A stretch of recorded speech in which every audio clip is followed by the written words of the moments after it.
Hey guys, Dini here and welcome to another episode of Love Mondays. I've been getting a lot of questions about traveling to Thailand or living in Thailand, etc.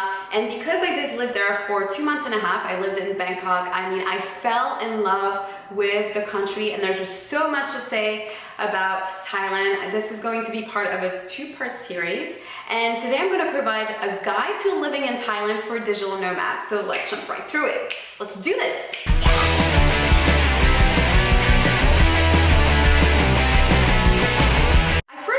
Thailand a few years back while I was living in Singapore with a friend of mine who's Thai. We went to Koh Chang, Bangkok, and Chiang Mai. I had an incredible experience. We went there for about 2 weeks and a half, and at the time I decided that I had to go back. So while I was in Asia, I did a little bit of research and realized that there was a really big digital nomad community in Bangkok, along with the price of living in Thailand is extremely affordable. I mean, you can find apartments anywhere between $500 to $1,000 a month, and that's if you go with Airbnb. You can find a lot cheaper if you go outside of Airbnb. The neighborhood that I recommend that you stay in is Thong Lor. It's a great neighborhood. There's a lot of restaurants in the area and coffee shops and whatnot. It's really easy to get around. So I stayed in the area. My co-working space was The Hive. I absolutely love the space. They host a lot of the digital nomads meetups as well. They have different types of membership depending on what you're looking for. So I had a flex pass, which was great because I needed a place to shoot, even though that I was also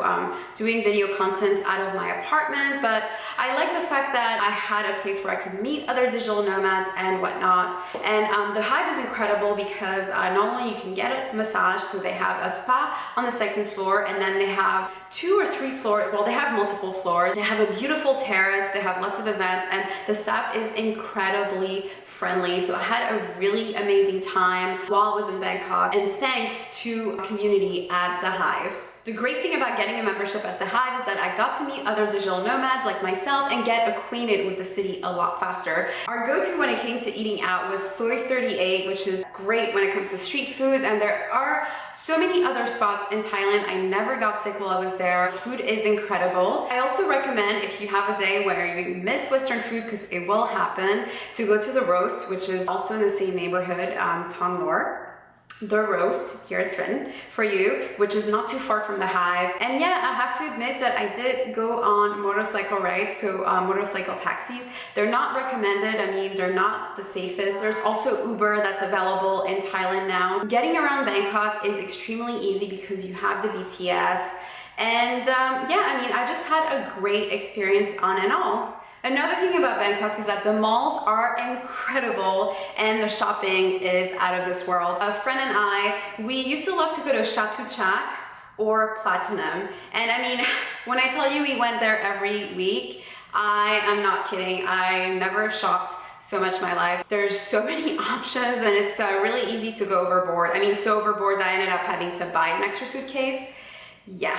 When it comes to sightseeing, you absolutely need to do the Grasshopper bike tour. It's an incredible experience. It's a night tour and it takes you in parts of the city that you would never discover as a tourist. You get to go through the flower market at night. It's one of the best biking tours that I've done in my life. So try to do that because you also get to see the temples at night, which is great because it's not as crowded. I mean, obviously seeing it during the day is an experience in itself. Just don't go in the afternoon. Whatever you do, try to go early in the morning. The other thing you absolutely must do is go to Ayutthaya.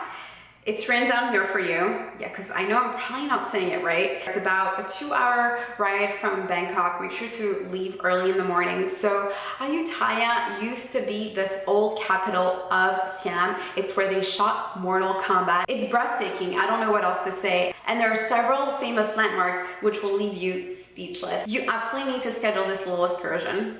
Finally, if you happen to be in Thailand in April, you have to experience Songkran. It's their big spring festival where they have water buckets and water guns and they throw it at you if you don't have one. You get sprayed while you're walking in the street. Yeah, so I ended up taking a lot of Ubers during that time.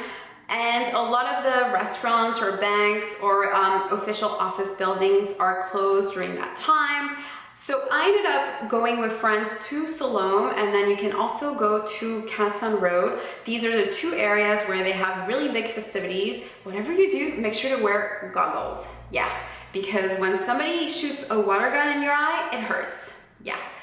And obviously make sure to wear your bathing suits because you're gonna get soaked wet, but it's a lot of fun, and I'm really glad that I was able to experience it. I think we had our water gun. Yeah, my friend had a water gun, and we were just walking around. I mean, by the end of it, I was just freezing. April's actually the hottest month in Thailand, so it was a fun time.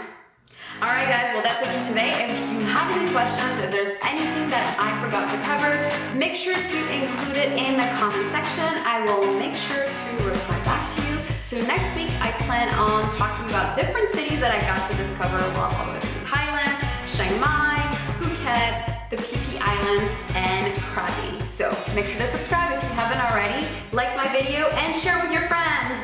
Bye, guys. Until next time.